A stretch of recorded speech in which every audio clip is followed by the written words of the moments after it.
Buenos días, Agustín, y buenos días a toda tu audiencia. Eh, Claudio, ¿cuál es la situación en términos salariales del sector y que no genera ningún tipo de satisfacción en este momento?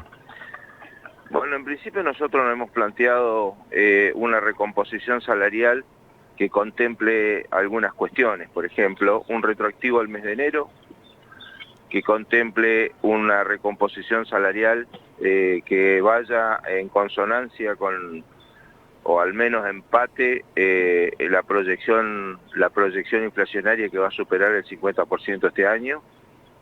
Eh, También necesitamos Claudio, una perdón, recomposición. Sí, disculpa la hola, interrupción. Disculpa la hola. interrupción. Sí, te escucho. Claudio, la recuperación de esa pérdida que señalás respecto del año pasado, más este 50%, ¿cuánto suma eso? Digamos, ¿cuál es la expectativa de recupero que tiene el sindicato? Digo, para ponerle un número. Bueno, nosotros tenemos un desfasaje entre lo que significó el 2020 y 2021, una proyección en ambos años del 104%. Y, Nosotros hemos logrado una recomposición salarial en estos últimos años y nos ubica en un 30% abajo para empezar de cero, digamos, este año. eh, Entonces, por eso nosotros incluimos un retroactivo tal cual se le reconocieron a los otros sectores y también una pérdida, digamos, un reconocimiento a esa pérdida salarial del 2020. Esas son las dos cuestiones a ver que a al ver menos si hemos entendí bien, resuelto Claudio. todos los Claudio, trabajadores y trabajadoras. Claudio, si entendí bien, es un 30% de recupero más un 50% de proyección inflacionaria para este año. Claro, nosotros necesitamos arrancar entre un 30% para empardar lo que hemos perdido.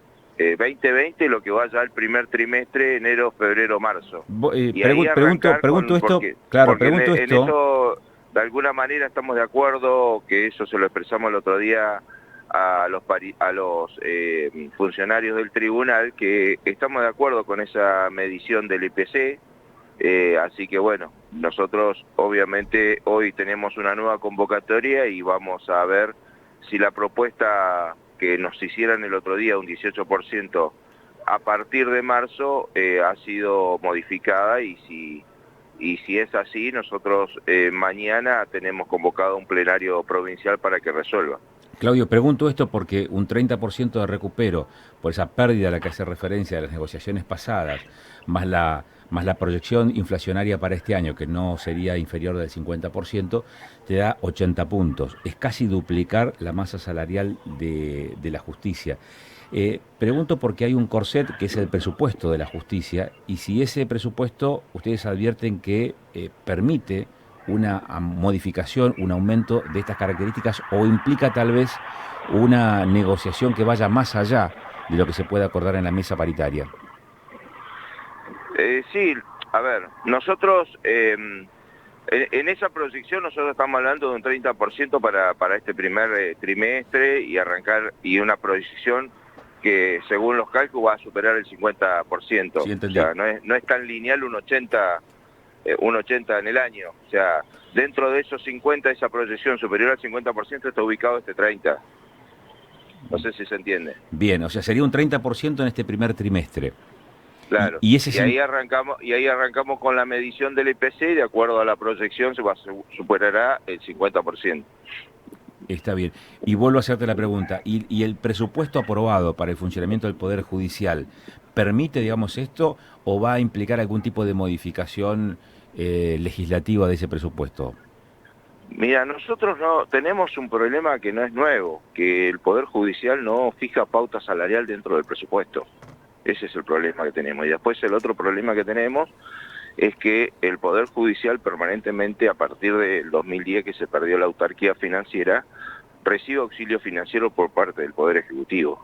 Entonces, o sea, presupuestariamente siempre fue una lucha, porque después de ese presupuesto, de esa masa salarial, nosotros tenemos que pulsear con las asimetrías salariales que hay dentro del Poder Judicial, y por eso mismo nosotros decimos necesitamos una pronta respuesta en función de las categorías más bajas, que si bien la inflación golpea a todos, golpea más fuerte a quienes menos cobran. Ujú. Teniendo en cuenta que la justicia no es gratis, es decir, tiene aranceles y tiene costos, eh, ¿cuánto representa en ingresos para la justicia cada vez que hay un trámite judicial? ¿Ustedes tienen dimensión a cuántos son los ingresos propios que tiene el Poder Judicial, Claudio?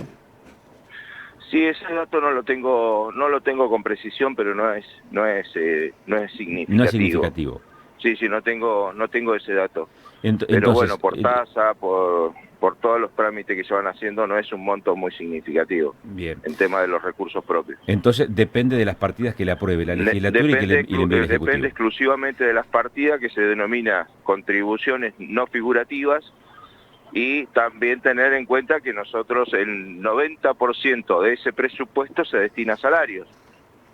Así que estamos en una situación complicada desde hace muchísimos años, que no es nueva. Claro. Claudio, ¿y cuál sería la salida frente a esa pérdida de independencia financiera o económica de funcionamiento, o esa dependencia, si no querés hablar de pérdida de independencia, esa Sí, dependencia económica? sí, hay una, digamos, hay una cuestión, una salida, una posible salida, que es aumentar el índice de coparticipación federal, que está desde el año 1992 en un 18%. Teniendo en cuenta que el Poder Judicial ha crecido mucho en estos últimos 20 años, se han designado muchos cargos de funcionarios y trabajadores y trabajadoras, y también se han creado múltiples oficinas en toda la provincia, y ese monto tendría que ser revisado. Pero también, en función de que hay un proceso inflacionario, ese monto también tendría que irse actualizando de acuerdo al proceso inflacionario, porque si no van a fijar un monto superior a ese 18%, pero si continúa un proceso inflacionario, ese monto va a quedar nuevamente desfasado. Claudio, la última O sea, esa consulta. sería una posibilidad, digamos. Claro, una de las alternativas. Claudio, te hago una última consulta. Está relacionada con esta discusión de estas semanas, de este tiempo, en realidad del último tiempo, y es la modificación del Código Procesal Civil. ¿En qué medida esto forma parte de algún tipo de preocupación o no del sindicato del SEJUN? ¿Qué medida? No entendí la La pregunta. reforma del Código Procesal Civil. Sí, ¿Forma parte de las preocupaciones de ustedes? ¿Hay algún sí, interés? ¿Sí? Contame de qué se trata. sí, ajá.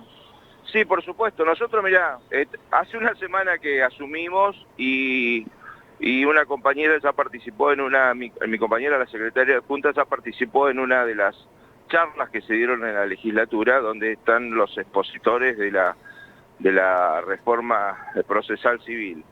Todo está encaminado, lo que significó la reforma procesal penal, en llevar a un sistema oral de trámites, y bueno, y después también una cuestión de fondo, que es garantizar las inversiones de las grandes empresas, fundamentalmente en todo lo que significa Vaca Muerta y toda la zona petrolera, sobre la base de ir de alguna manera acelerando lo que sería un proceso de despido, todas las cuestiones que tengan que ver con algunas cuestiones de litigio entre trabajadores y empresarios. Es decir, hay una cuestión de fondo que la reforma lo plantea. Entonces, para nosotros hay que prestar especial atención, y fundamentalmente nosotros decimos, más allá de las reformas, que habría que fijarse cuáles son sus beneficios a la ciudadanía y demás, nosotros tenemos que preservar los puestos de trabajo, preservar nuestros escalafones, porque si no también, también eso sí constituye, digamos, un ataque frontal a la actividad sindical y a nuestro sindicato. Entonces, nosotros tenemos que tener especial cuidado. En profundidad, recién se está tratando, ya hemos participado en una primera charla, pero nosotros ante este avance, nosotros tenemos que preservar, digamos, de mínima nuestros escalafones, que la reforma no se transforme en, digamos, en una situación que haga perder los derechos adquiridos que tenemos nosotros en la carrera judicial y demás, que la venimos peleando y sosteniendo, y es una lucha histórica que tenemos, el ingreso por concurso y el ascenso por concurso dentro de nuestra estructura judicial. Está bien. Entonces, La preocupación de ustedes es netamente gremial y de conservación de las condiciones laborales. Sobre las mejoras de los mecanismos de funcionamiento de la justicia, ¿no se van a abstener de opinar entonces?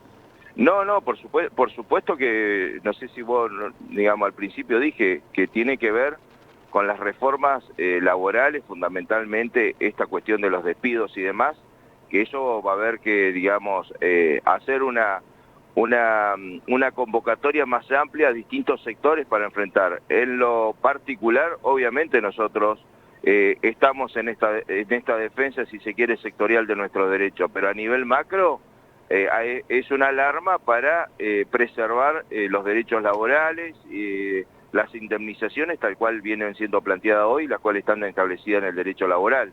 Entonces, me parece que la pelea se da en dos sentidos. Una, la cuestión sectorial que la tenemos que enfrentar nosotros como evitando de que se nos borren nuestros escalafones y nuestra carrera judicial, y una lucha más grande con otros sectores donde sí ver esta situación que se viene en este plan de reforma, que no sea para barrer derechos adquiridos al conjunto de los trabajadores y trabajadoras. Claudio, recordame la reunión de hoy, a qué hora es y el plenario cuándo, por la cuestión salarial de hoy del SEJUN. Bueno, hoy estamos convocados a las 10 en el Tribunal Superior de Justicia, estamos convocando a un retiro con movilización de los compañeros y compañeras de acá de Neuquén, y también se van a hacer asambleas en toda la provincia, y mañana a partir de las 10 en la Ciudad Judicial está previsto un plenario provincial para definir en función de lo que resulte la reunión de hoy. Gracias, Claudio, por estos minutos, muy amable. No, gracias a vos, Agustín, y a tu disposición.